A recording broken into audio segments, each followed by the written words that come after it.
바이블 아카데미 수강생 여러분들 안녕하십니까? 성서 표상학 11강 여호수아라고 하는 이름으로 함께 말씀을 연구해 보도록 하겠습니다.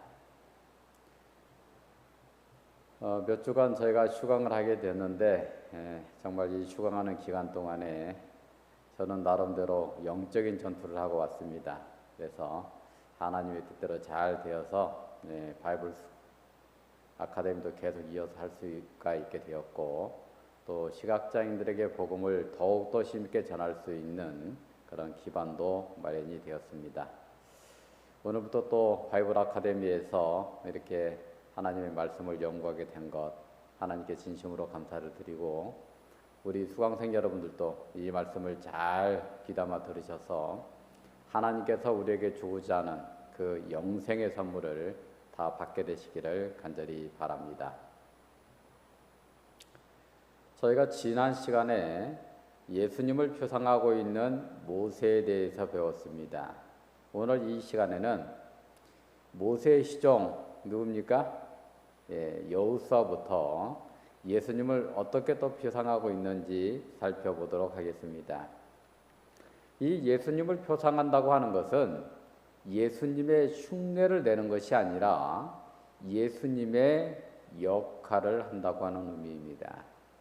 그래서 시대마다 예수님을 표상하는 인물들과 사건들과 제도들을 통해서 예수님이 메시아임을 깨닫고 영접하여 구원받게 하기 위함인 것입니다. 모세를 이어서 예수님의 역할을 하도록 지정받은 인물이 바로 여호수아입니다.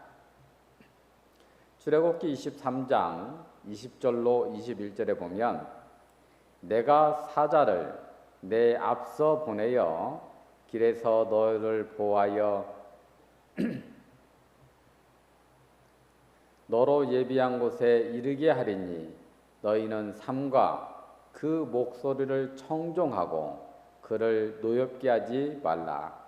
그가 너희 허물을 사하지 아니할 것은 내 이름이 그에게 있음이라. 여기 보면 내 이름이 그에게 있음이라 라고 말씀하시고 계시잖아요. 모세를 통해서 출애굽한 이스라엘 백성들이 마침내 약속의 땅 가나안에 들어가게 될 텐데, 이것은 영적인 죄의 세상에서 구원을 받아서 하늘 가나안에 들어가는 것을 표상하고 있는 것입니다. 그래서 모세를 이어 이스라엘 백성들을 이끌고 가나안 땅에 들어갈 예수님을 표상할 인물이 지정되게 되는데, 그 인물이 바로 여호수아입니다. 그런데 이 여호수아가 예수 그리스도의 이름을 가지고 있다고 그랬잖아요. 민수기 13장 16절에 보게 되면, 이는 모세가 땅을 탐지하러 보낸 자들의 이름이라. 모세가 눈의 아들 호세아를 여호수아라고 칭하였더라. 이 모세가 자기 후계자를 뽑으면서 호세아를 여호수아라고 명명한 것입니다. 물론 이 호세아와 이 여호수아는 같은 의미를 가지고 있습니다. 그래서 이 여호수아의 의미는 여호와는 구원이시다, 이런 의미를 가지고 있는데요. 예수는 헬라어로 예수입니다. 근데 예수를 히브리어로 말하면 여호수아입니다. 여호수아가 예수님의 역할을 하도록 임명되었음을 말하고 있는 것입니다. 그러므로 이스라엘을 가나안으로 인도한 것은 예수님이 인도한 것입니다. 여호수아는 예수님의 역할을 대행했을 뿐인 것입니다. 그러므로 이 여호수아서는 예수서라 말할 수가 있는 것이죠. 여호수아에 의해서 이스라엘을 가나안으로 인도한 이 내용이 예수님이 마지막 때에 영적 이스라엘을 하늘 가나안으로 인도할 표상이 되는 것입니다. 그러므로 모세와 여호수아가 예수님을 표상하고 있는데, 이 둘은 죄의 애굽에서 하늘 가나안까지 이스라엘 백성들을 인도하는 예수님의 역할을 분담해서 지금 대행하고 있는 거예요. 여호수아는 예수님과 같은 이름을 가지고 예수님의 역할을 하고 있는 것입니다. 예수님의 이름도 천사를 통해서 예수라고 지으라고 하나님께서 명령하셨고, 여호수아 역시 하나님께서 모세를 통해서 여호수아라고 명명해 주신 것입니다. 똑같은 이름을 가지고 예수님의 역할을 여호수아가 하고 있는 것이에요. 자, 그러면 여호수아가 어떻게 예수 그리스도를 표상하고 있는지 살펴보도록 하겠습니다. 첫 번째로 처음 복음을 영접한 무리들이 창기였다고 하는 사실입니다. 여호수아가 가나안을 정복하기에 앞서 2명의 정탐꾼을 보내게 되죠. 그 정탐꾼을 제일 먼저 영접한 사람이 누구예요? 그 내용이 여호수아 2장 1절에 나와 있습니다.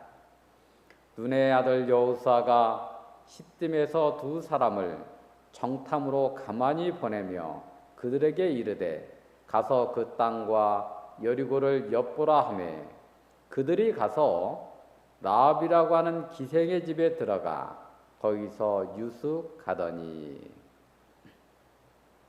라합이라고 하는 기생이 처음으로 영접합니다. 처음 마주치다 이런 의미보다도 정말 이 정탐꾼들을 여호와 하나님께서 보내신 하나님의 사자로 받아들이고 그들을 믿고 따르게 되는 것입니다.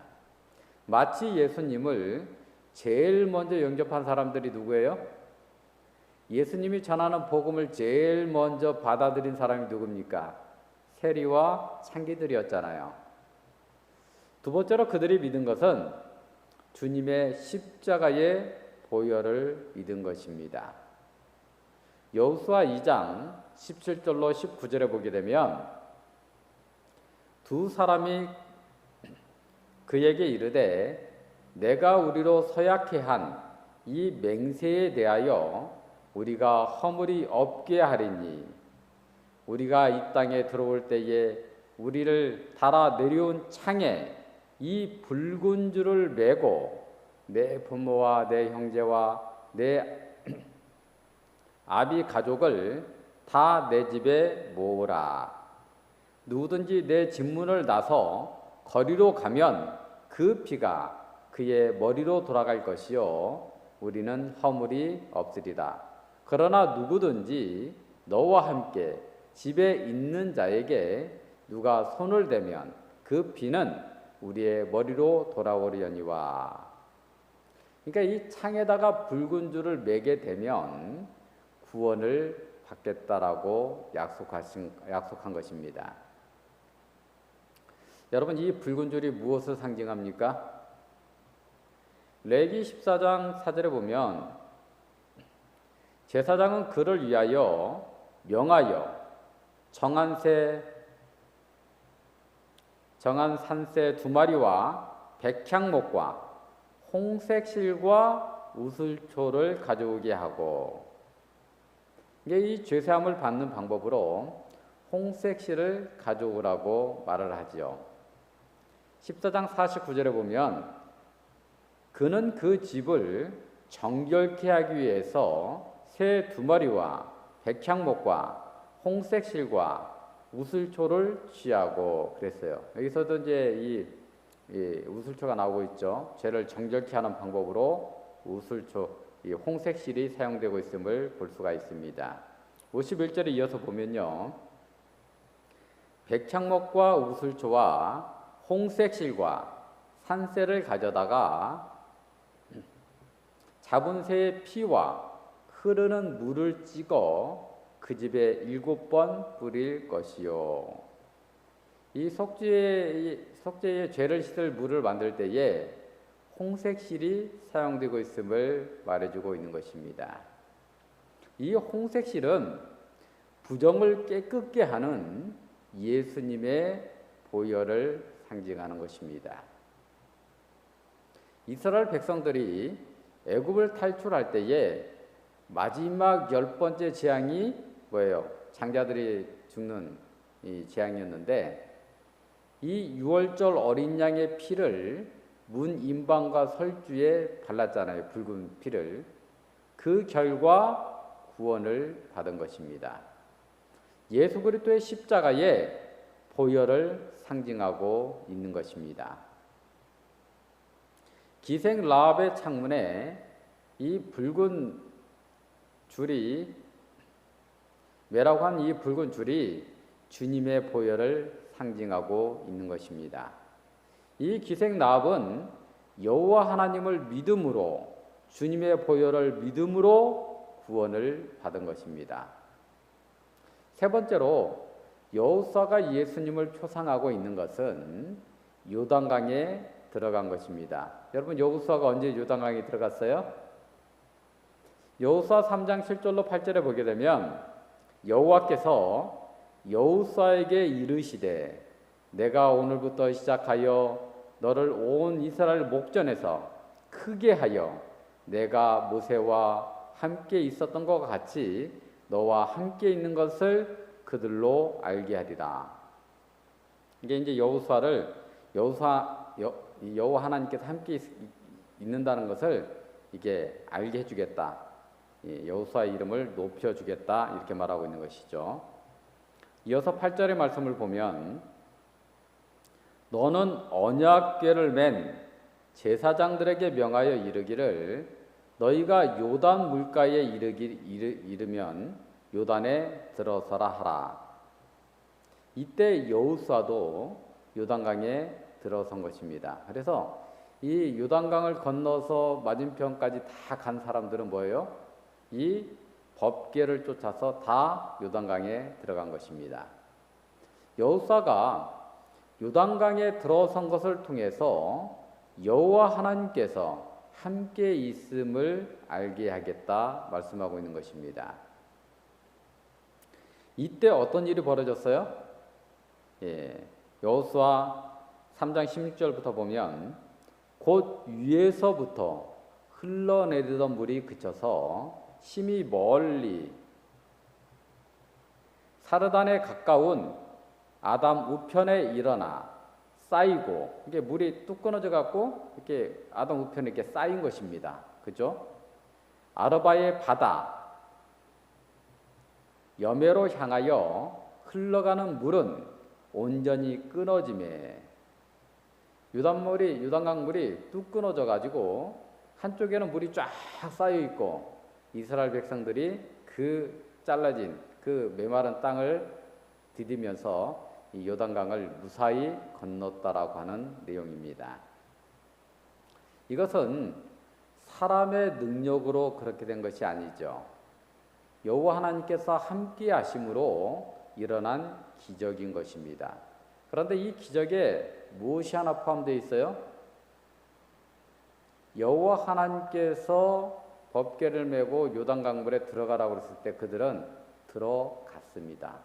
그때에 여호와 하나님의 말씀에 순종할 때에 여호와 하나님께서 요단강물을 딱 끊기게 해서 그들을 무사히 건너가게 한 것입니다.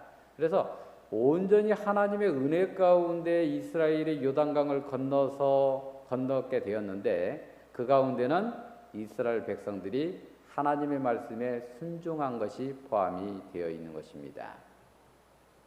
이것은 예수님께서 요단강에서 침례를 받으신 것을 표상하고 있는 것입니다. 예수님께서 침례 요한을 통해서 요단강에서 침례를 받으시고 물에서 올라오실세, 그때 어떤 일이 있었습니까? 마태복음 3장 17절의 말씀입니다.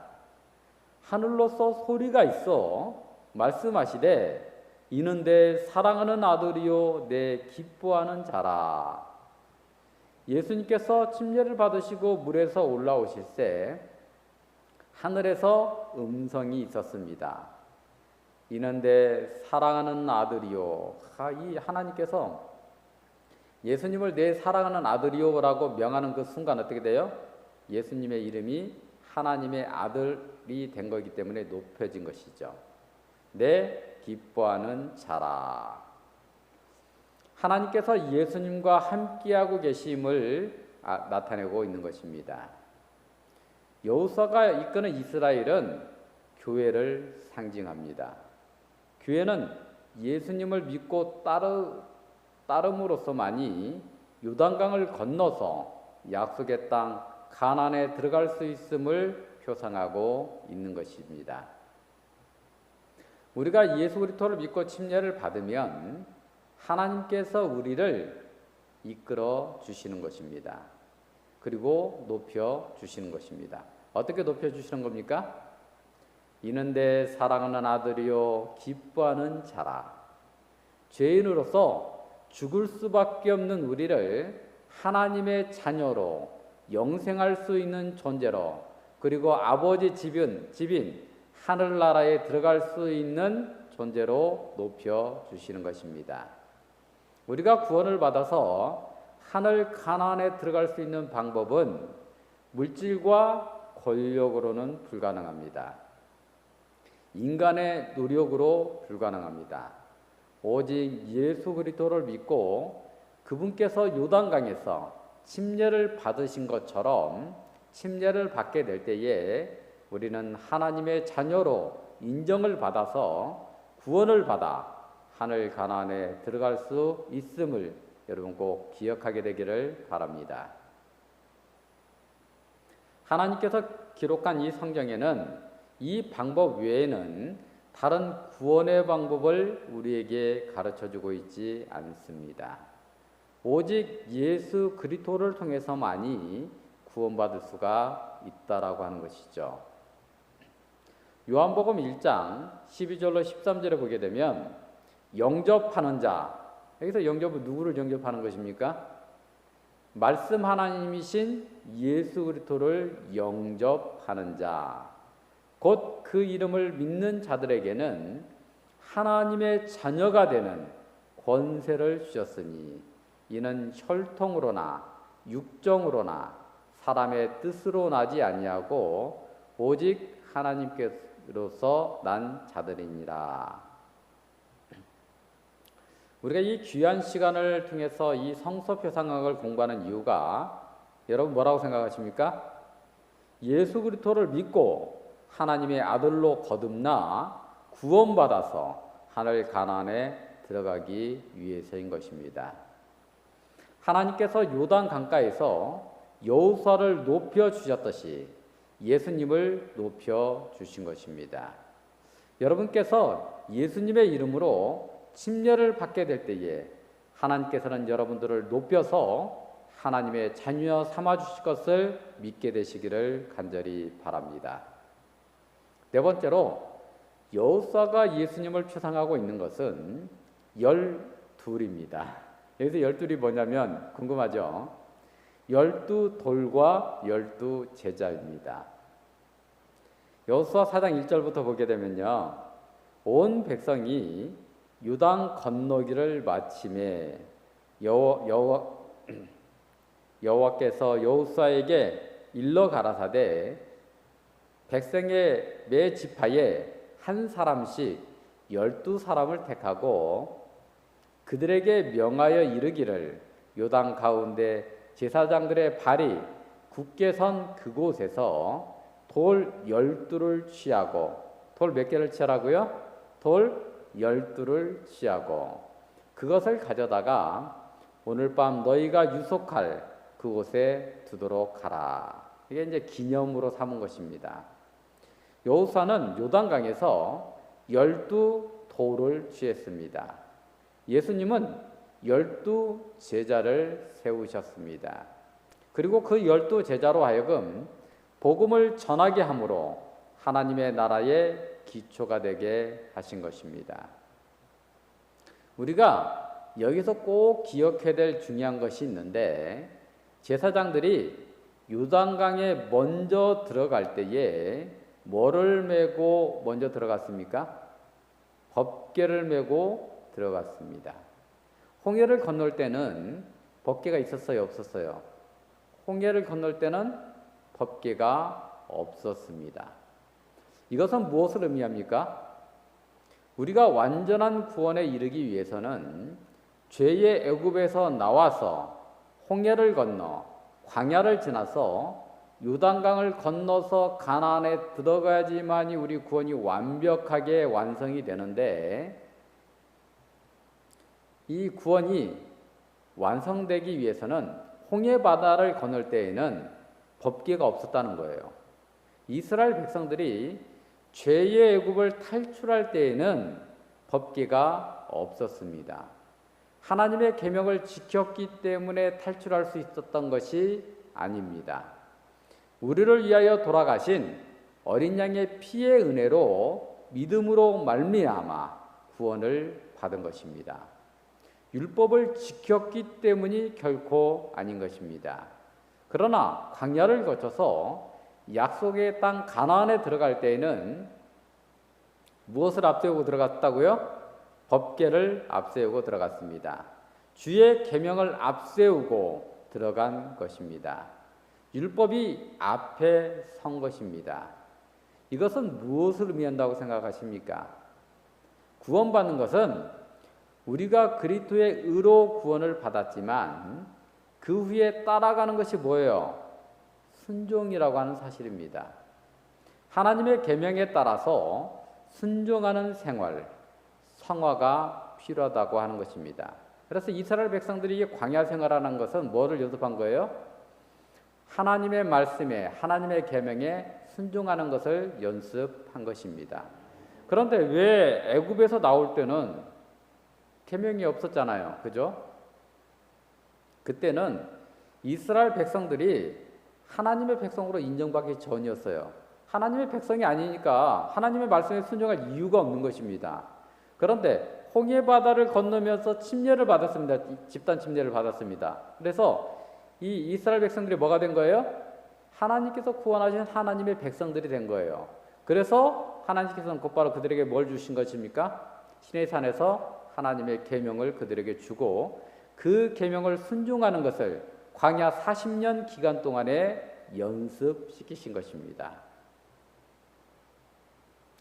이게 이 나무로 말하게 되면 우리가 그리스도를 믿음으로 구원에 꽃이 핀 것입니다. 믿으면 꽃이 피는 거예요. 그런데 여러분, 꽃이 피었다라고 해서 열매가 맺는 것이 자동으로 이루어지진 않죠. 예수 나무를 통해서 물과 영양분을 공급을 받아야지만이 가능합니다. 의의 태양이시는 예수님을 통해서 생명의 빛을 공급받아서 광합성을 통해서 열매를 맺을 수가 있는 것입니다.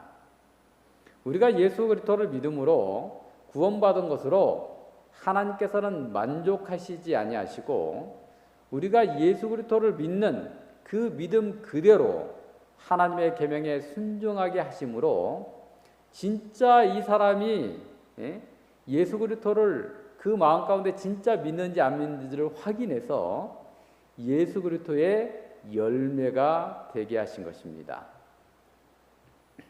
그래서 우리가 구원받았다라고는 이름을 넘어서서 정말로 하나님의 형상을 회복하기를 원하는 것입니다. 순종을 통해서 우리가 예수 그리스도를 통해서 구원받았다는 이름을 넘어서서 실제 구원받은 백성임을 확인시켜 주는 것입니다. 그 하나님의 형상을 회복해서 주님을 닮은 예수 열매가 되는 비결이 바로 순종이라고 하는 것입니다. 그분의 계명에 순종하는 것입니다. 그 순종하는 백성들만이 요단강을 건너서 가나안에 들어가게 된 것입니다. 열매는 참 믿음과 거짓 믿음을 분별케 해주는 거예요. 요한계시록 14장 1절에 보면 또 내가 보니 보라 어린 양이 시온산에 섰고 그와 함께 14만 4천이 섰는데 그 이마에 어린 양의 이름과 그 아버지의 이름을 쓴 것이 있도다. 어린 양의 이름과 그 아버지의 이름 쓴 것이 있다는 것은 진실로 예수 그리스도를 믿는 믿음을 가지고 있다라고 말하고 있는 것입니다. 4절에 보게 되면요, 이 사람들은 그죠? 예수 그리스도의 어린 양의 이름과 아버지의 이름이 그 이마에 있는 사람들은 여자로 더불어 더럽히지 아니하고, 이 여자는 이 교회를 말하는데 이 타락한 교회, 음녀를 말합니다. 음녀는 뭐예요? 음녀는 하나님의 계명에 순종하지 않는 그런 백성들을 말하는 거예요. 정절이 있는 자라, 어린 양이 어디로 인도하든지 따라가는 자며. 여러분, 어린 양이 어디로 인도하든지 따라간다는 뜻이 뭡니까? 어린 양의 말씀에, 그분의 계명에 순종하는 것을 말하는 것이죠. 사람 가운데서 구속을 받아 이런 사람들만이 사람 가운데서, 이 사람 가운데가 뭐냐면 많은 하나님을 믿는다라고 하는 사람들 중에서 이겁니다. 믿지 않는 사람들, 믿는 사람에게 섞어놓은 게 아니라 하나님을 믿는다고 하는 사람들 중에서 처음 익은 열매로 하나님과 어린 양에게 속한 자들이니, 어린 양이 어디로 인도하든지 따라가는 자, 순종하는 성도들을 말하고 있는 것입니다. 이것을 뒷받침하고 있는 내용이 십계명을 주신 이유를 보면 분명하게 알 수가 있습니다. 출애굽기 20장 2절에 보면 나는 너를 애굽 땅 종되었던 집에서 인도하여 낸 너희 하나님 여호와로라. 내가 너희를 구원했기 때문에 십계명을 주셨다라고 하는 것입니다.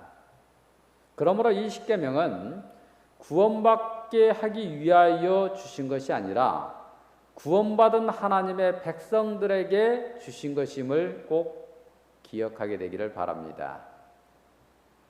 십계명 가운데 하나님의 인과 어린 양의 인이 들어있는, 그죠? 여호와 하나님의 이름이 들어있는 계명이 넷째 계명인 안식일 계명입니다. 여러분, 안식일을 지켜야 구원을 받는 것입니까? 이런 질문을 참 많이 받습니다. 아닙니다. 구원받은 백성들이 안식일을 지키는 것입니다. 하나님께서 그분의 계명을 누구에게 주신 것입니까? 구원받을 사람들에게 주신 것이 아니라 구원받은 하나님의 백성들에게 주신 것입니다. 하나님께서 애굽에서 이끌어낸, 애굽으로부터 구원을 받은 하나님의 백성들에게 주신 것이 바로 계명인 것입니다. 안식일인 거예요. 출애굽기 20장 2절의 말씀을 제가 다시 한번 읽어보도록 하겠습니다. 나는 너를 애굽 땅 종되었던 집에서 인도하여 낸, 구원하여 낸 너희 하나님 여호와로라. 이 애굽에서 인도함을 받은 구원받은 백성들에게 주신 것이 바로 십계명이라고 하는 것입니다. 애굽에서 인도함을 받은 이스라엘 백성들이 많이 있었습니다. 그죠? 수백만 명 있었어요. 그런데 그 백성 안에는 알곡도 있고 가라지도 있었던 것입니다. 죽정이도 있었던 거예요. 이 알곡과 가라지를 어떻게 구분할 수가 있는 거예요? 광야를 통해서 하나님의 말씀에 순종하는 백성들은 가나안에 들어가게 되었고, 불순종하는 백성들은 광야에 묻히게 된 것입니다. 여러분, 이스라엘이 여리고성을 무너뜨리고 가나안을 정복할 수 있었던 비결이 무엇입니까? 여리고성을 무너뜨릴 수 있었던 결정적인 이유가 뭐였어요? 하나님의 말씀에 순종했기 때문에 그렇습니다. 여리고성을 무너뜨린 데에는 여호와 하나님의 능력으로 온전히 여리고성을 무너뜨린 것입니다. 이스라엘 백성들의 고함 소리가 컸기 때문에 그런 거 아니라는 거예요. 이스라엘 백성들이 아무리 소리를 크게 지른다고 해서 그 초롱성인 여리고성이 무너집니까? 이스라엘 백성들이 하나님의 말씀에 순종했기 때문에 하나님께서 그 전능하신 손으로 여리고성을 모래성처럼 무너뜨려 주신 것입니다. 하나님께서는 우리가 할 수 있는 가장 쉬운 것을 우리로 하여금 순종케 하고, 우리로서는 불가능한 모든 것을 하나님의 능력으로 이루어 주시는 것입니다. 그래서 우리가 할 일은 그분의 말씀에 순종하기만 하면 우리가 할 수 있었던 그 순종에 하나님의 전능하신 능력이 더하여져서 여리고성이 무너지는 기적, 우리가 하늘 가나안에 들어가는 기적이 일어나게 되는 것입니다. 40년 광야 생활을 통해서 이스라엘 민족에게 훈련시킨 것은 바로 순종을 훈련시킨 것입니다.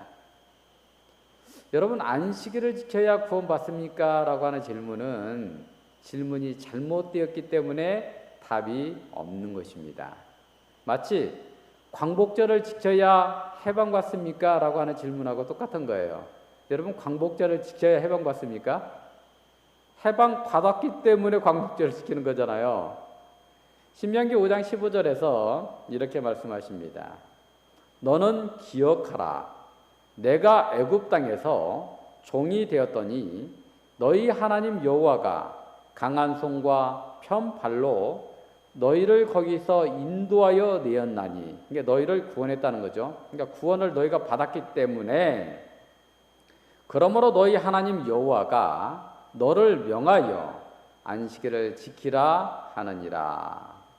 안식일은 구원받기 위해서 지키는 것이 아니라 구원받은 백성들이 지키는 것임이 너무나도 명백한 것입니다.